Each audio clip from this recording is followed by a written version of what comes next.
Halo semua, salam sejahtera Malaysia. Selamat datang ke channel Fels Lifestyle. Terima kasih kerana masih bersama di dalam channel ini. Saudara-saudara, tuan-tuan dan puan-puan yang amat dihormati, hangat di media sosial pada ketika ini berkaitan dengan isu subsidi bersasar ataupun harga diesel tanpa subsidi RM3.35. Nah, saudara-saudara yang amat dihormati, berkaitan dengan isu ini, sudah pasti pengumuman daripada kerajaan, khususnya daripada Datuk Seri Anwar Ibrahim, ini mengundang banyak pandangan, mengundang respon. Kalau nak cakap kecaman, sudah pasti ada. Namun, pujian rasanya pun ada untuk Anwar Ibrahim.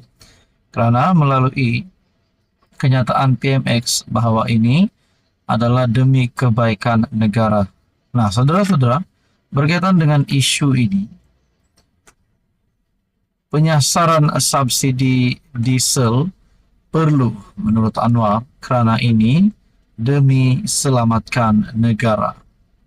Langkah kerajaan melaksanakan penyasaran subsidi diesel adalah perlu untuk menyelamatkan negara, kata Perdana Menteri Datuk Seri Anwar Ibrahim.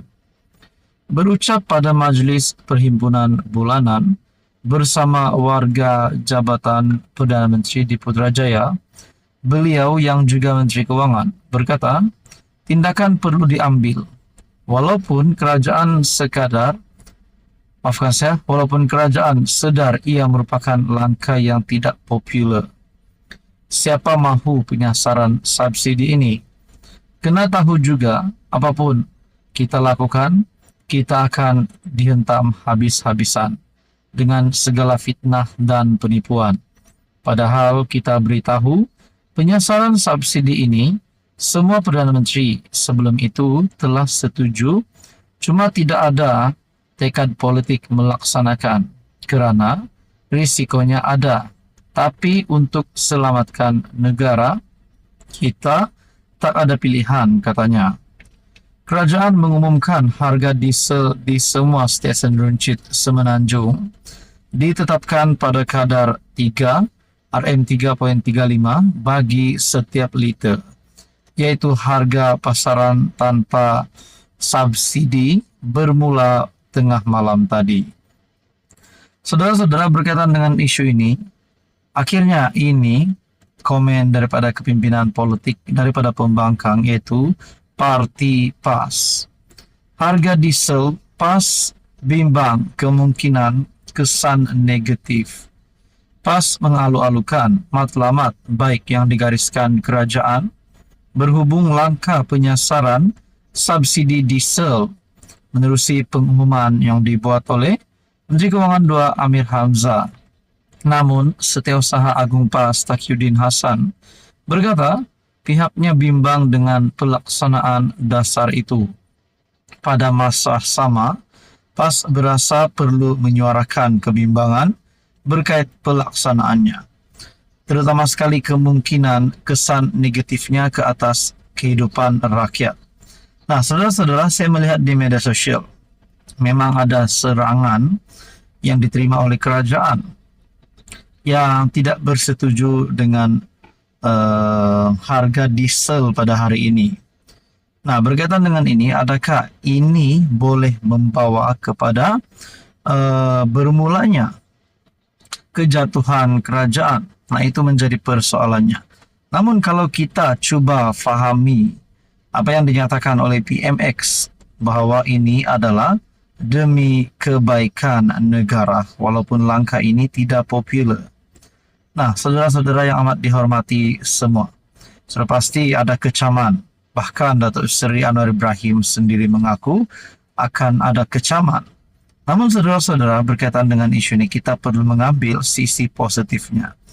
Dan persoalannya seterusnya adalah, adakah selepas ini juga harga petrol juga akan mengalami seperti hari ini di mana harga diesel tanpa subsidi? Adakah selepas ini petrol, harga minyak petrol pun akan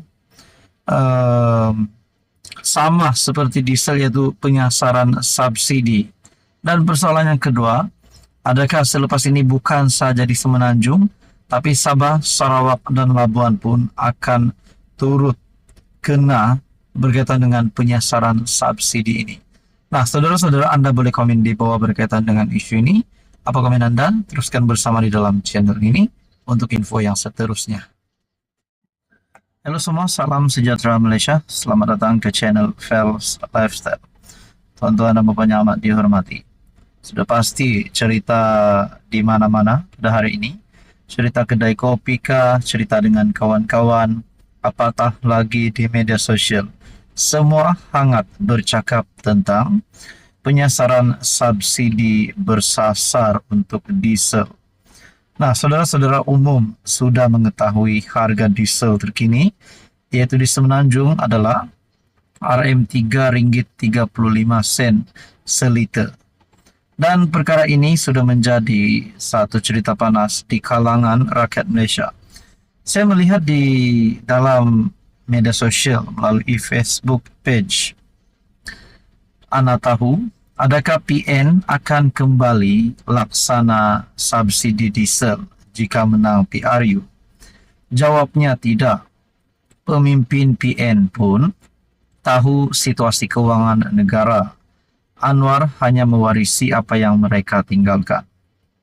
Dan bahkan daripada pimpinan PN ataupun PAS juga melalui Taqiyuddin Hasan, berkaitan dengan penyasaran subsidi, PAS mengalu-alukan matlamat baik kerajaan. Dan saudara-saudara, di dalam ruangan komen melalui entry Facebook page Ana Tahu, ada yang berkata di sini subsidi masih ada, tapi dalam bentuk tunai. Sekarang ni kerajaan nak elakkan ketirisan subsidi oleh warga asing dan aktiviti penyeludupan di sempadan. Subsidi masih ada, cuma walaun je buat-buat tak faham. Umum juga mengetahui Datuk Seri Anwar Ibrahim sudah membuat kenyataan bahawa ini adalah demi kebaikan negara. Dan tidak lain dan tidak bukan, kita juga ingat akan janji Anwar pada tahun 2022, kalau tak silap, yaitu Anwar ingin menurunkan harga minyak. Namun sekarang lain yang jadi. Tapi saudara-saudara, sudah pasti apa yang dilakukan oleh PMX, jawatan beliau sebagai Perdana Menteri itu, sudah pasti perlu kita fahami juga bahawa itu bukan satu keputusan yang mudah untuk dilakukan oleh pimpinan kerajaan. Di dalam ruangan komen yang lain ada menyatakan hashtag tuntut harga minyak RM RM1.90. Nah, adakah dengan serangan-serangan yang diterima oleh kerajaan pada hari ini berkaitan dengan isu ini, adakah status Anwar bakal tergugat sebagai Perdana Menteri, sebagai Menteri Keuangan, dan juga adakah penyasaran subsidi diesel ini boleh dibatalkan setelah Anwar menerima banyak serangan? Nah, ini menjadi persoalannya, saudara-saudara. Di dalam ruangan komen yang lain juga menyatakan hanya 4 golongan yang terkesan bila ditarik subsidi. Nomor 1, T20. Nomor 2, warga asing. Nomor 3, penyeludup, diesel, petrol. Nomor 4, walaun. Dan ada ruangan komen di sini yang memberikan satu gambar daripada Haraka Daily. Subsidi bersasar, kerajaan mampu jimat RM20 bilion pada Julai 30, 2022. Bermakna kepimpinan politik tidak kira daripada pembangkang ataupun daripada kerajaan sudah pasti memahami pengumuman yang dilakukan oleh Anwar Ibrahim ini ataupun keputusan yang diambil oleh kerajaan ini adalah satu keputusan yang besar, walaupun ia tidak popular. Jadi, kalangan rakyat Malaysia perlu memahami perkara ini. Saudara-saudara, berkaitan dengan isu ini, apa komen Anda? Sekian saja, teruskan bersama di dalam channel ini. Jangan lupa tekan butang like, share, dan juga subscribe.